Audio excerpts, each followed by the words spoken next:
Mundiacult 2022 fue el encuentro global de políticas culturales y desarrollo sostenible que sucedió aquí en México a finales de septiembre del 2022. Ahí nos dimos a la tarea de reunir a 150 ministros de cultura del mundo alrededor de una conferencia global organizada por la UNESCO. Y queríamos hacer un registro distinto. O bien lo hacíamos por la vía digital o respondíamos a la premisa de que el futuro tiene un corazón antiguo. Y por eso decidimos hacer un códice. Para eso participaron un grupo de niños de los semilleros creativos y dos grandes artistas, Fernando Llanos y Patricia Enríquez, que se dieron a la tarea de coordinar este esfuerzo precioso que terminó en este códice que da cuenta de las preocupaciones del mundo sobre el futuro de la cultura.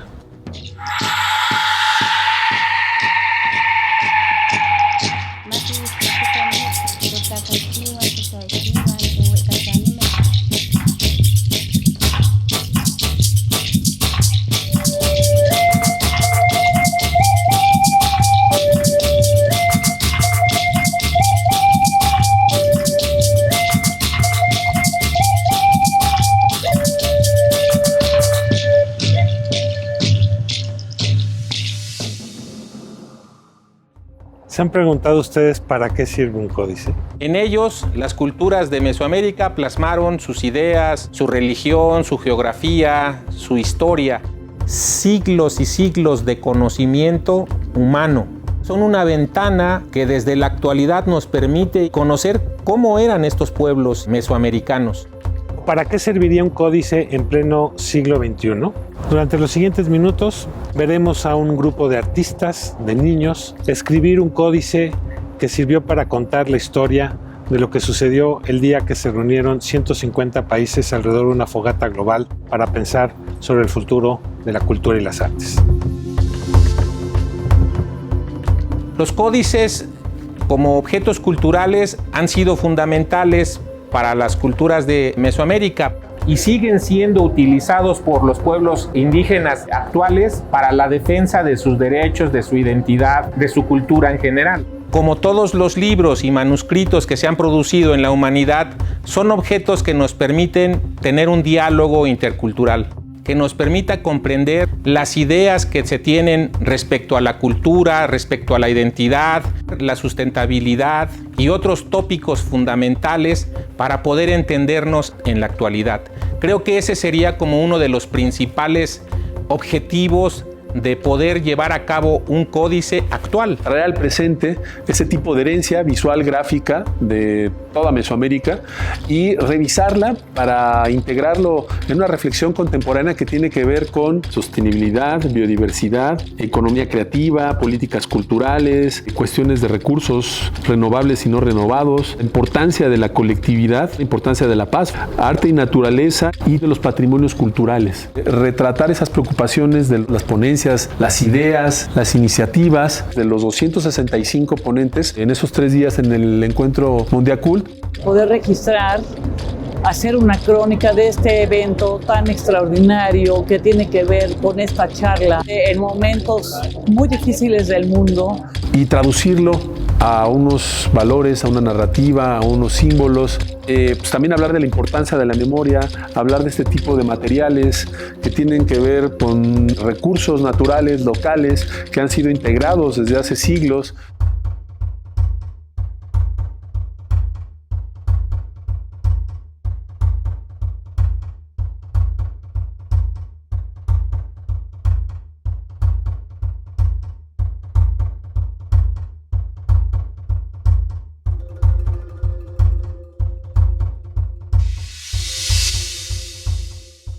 Los tlacuilos plasmaban las ideas en algunos soportes como el amate, como el maguey, como la piel de venado, que llevaban a cabo unas historias en este tipo de documentos. Casi todos somos un poco tlacuilos, con medios distintos. Todo lo que tiene que ver con las redes sociales, de alguna manera, tiene que ver con un registro de lo que sucede en nuestro mundo. Creo que tampoco estamos tan lejos como sociedad de usar este tipo de lenguaje pictográfico, porque hoy en día en las redes sociales se usan muchísimo los emoticons, con las cuales sintetiza emociones, estados de ánimo. La comunicación se ha vuelto muy visual en ese sentido. Creo que este tipo de proyectos lo más importante siempre es el proceso.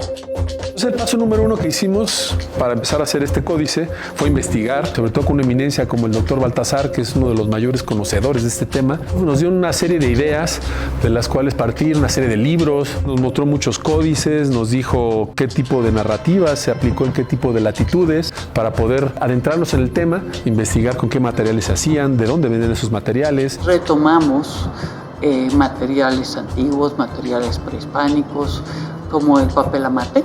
El amate es uno de los soportes que se utilizaban para escribir, en donde se hacían los códices y se llevaba un control administrativo. Pero el papel es mucho más que eso. Fuimos a esas zonas, fuimos a San Pablito, Pahuatlán, a ver cómo hacían el papel amate. Nos pareció que era importantísimo ir y conocerlo de primera mano. Sí, aquí en San Pablito es el único lugar del mundo que ha conservado hacer el papel amate naturalmente. Todo hecho a mano y secado por el sol. Los curanderos le ofrecen a la misma madre tierra, naturaleza, para que cure a la gente. Se le pide la lluvia, toda la abundancia para el pueblo. El papel amate es uno de los papeles más nobles que hay.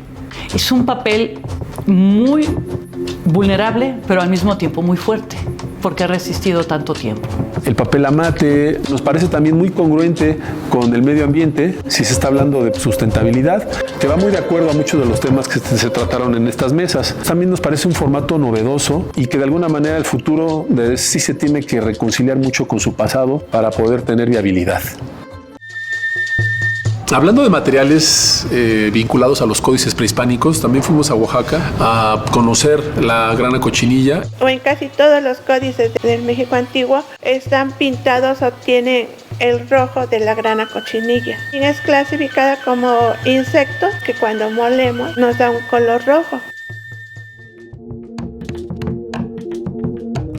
Otra de las fases muy importantes fue el trabajo con los semilleros, porque los semilleros representan una parte muy importante de todo este proceso, porque además los códices tenían que ver con un proceso comunitario de trabajo. Los semilleros venían de distintas partes de la República Mexicana.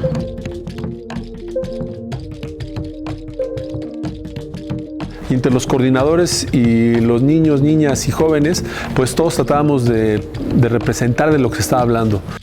Es un ejercicio muy bonito de la reflexión de los derechos culturales de los niños y estos, pues cómo pueden también verse entrelazados con las ideas que estaban dando los ponentes en este encuentro de Mondiaculto. Los semilleros creativos nacieron en el 2019. Son espacios donde lo importante son los lenguajes artísticos en poblaciones que tienen algunas condiciones de marginalidad social, económica, política. Aquí es donde se comienzan a trabajar los semilleros creativos.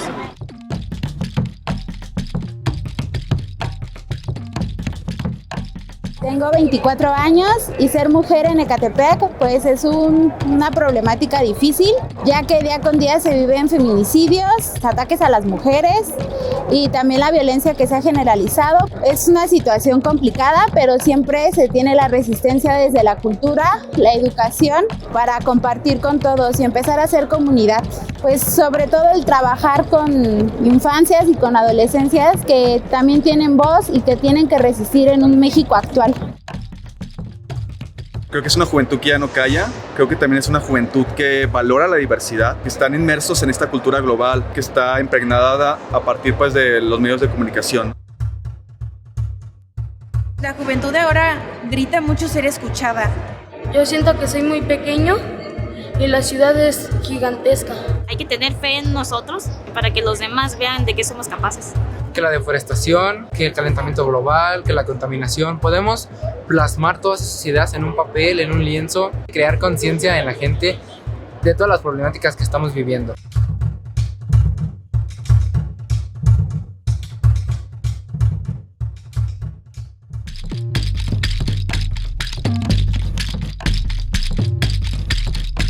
Este proyecto, desde la selección de los materiales, parte de una valoración de ciertos recursos locales y de cierta narrativa también local, el formato del códice, para después poder hacer este retrato de ese momento, de ese encuentro de tantas voces.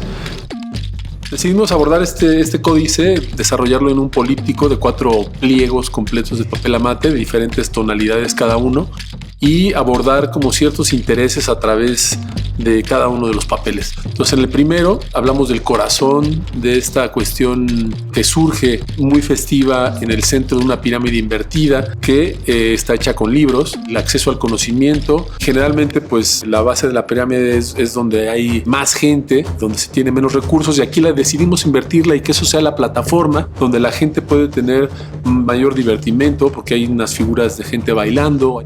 Tiene que ver con lo importante que es la cultura y debería estar parte de todas las políticas de todos los países y tendría que ser el corazón, por eso parece un corazón. Y bueno, la cultura es una de las cosas que promueve la paz, por eso también vemos una paloma blanca.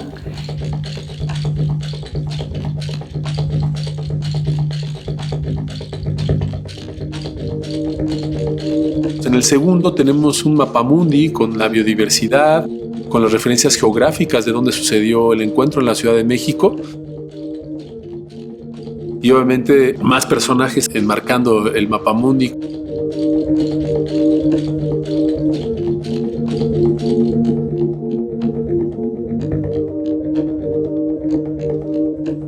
Para mí la pieza más importante tiene que ver con el cambio climático y la sustentabilidad.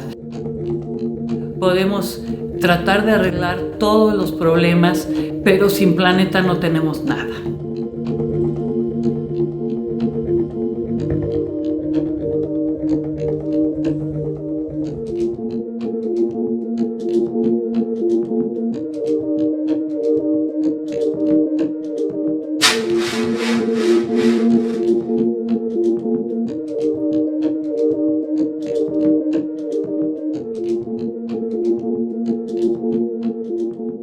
En el tercero tenemos toda una reflexión en relación a la importancia del agua y también hay un iceberg para hablar del calentamiento global y está con las chinampas de Xochimilco, con las trajineras.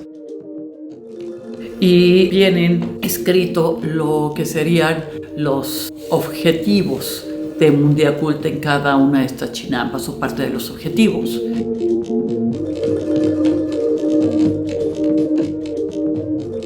Obviamente el escudo nacional, tenemos ahí una águila que está muy alineada en la cultura de paz, porque realmente no aparece mordiendo a la serpiente, sino están conviviendo en paz.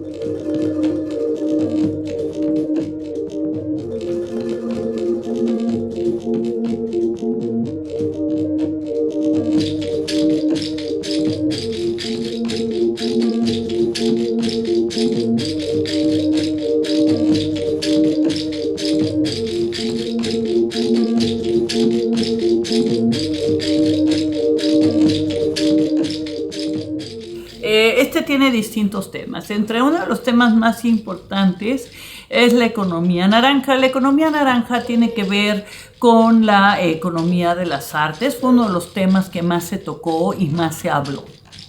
La economía naranja durante la pandemia fue afectada, pero al mismo tiempo también fue una de las economías importantes que siguió mediante todas las plataformas digitales. Hay una trajinera blanca, que es la que habla de la paz en específico. Es un tema que también muchísimos ponentes hablaron y tiene que ver con las cuestiones de patrimonio y la no venta de en todas las latitudes del planeta. También tiene que ver con la gran fogata que fue este encuentro. Hace que se vincule con el pasado, pero que también nos habla de este gran ícono, que es el de la llama, para hablar de los emoticons, que también se mencionan como una pictografía cotidiana contemporánea utilizada por muchísimos jóvenes.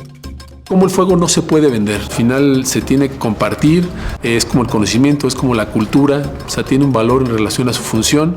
La libertad de expresión, que es la libertad de la voz, la libertad de la expresión en el arte, la libertad de pensamiento. El tema de la migración es uno de los temas más importantes que no podía dejar de abordarse en las mesas de Mundiacult ni en los códices. Y es muy importante el poder atender a la gente migrante y que pueda tener derecho a la cultura, como todos nosotros.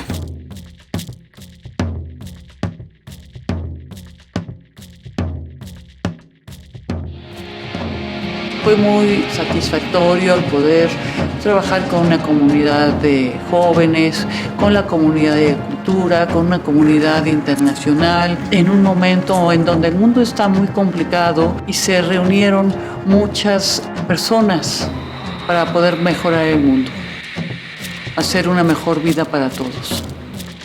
Al final, los códices son un pretexto también para que nos juntemos en torno a este pedazo de papel amate y trabajemos estas ideas, repensemos lo que se está diciendo y cómo lo podemos aterrizar a nuestra cancha, a nuestras poblaciones o a nuestra realidad.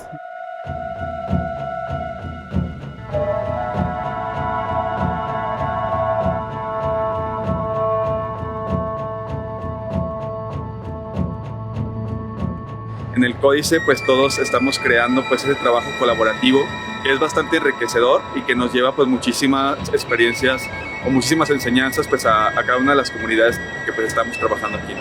Pensando en que el corazón es lo que deberían de ser las políticas públicas, el corazón, la cultura. Todos tendríamos que tener acceso a tener cultura, porque la cultura abarca todo. Mondiacult ha sido un espacio para cambiarnos la vida y escuchar las diferentes voces de diferentes actores de la cultura global para abrirnos perspectivas, para saber que vamos bien, que estamos trabajando bien. Por supuesto que un códice puede utilizarse en la actualidad, no nada más para ese pueblo maya, sino para todos como humanos. A mí me parece que en eso radica la importancia de estos antiguos manuscritos mesoamericanos. Creo que los códices son un medio adecuado para poder tener un conocimiento más adecuado, no nada más de los mexicanos, sino del mundo entero.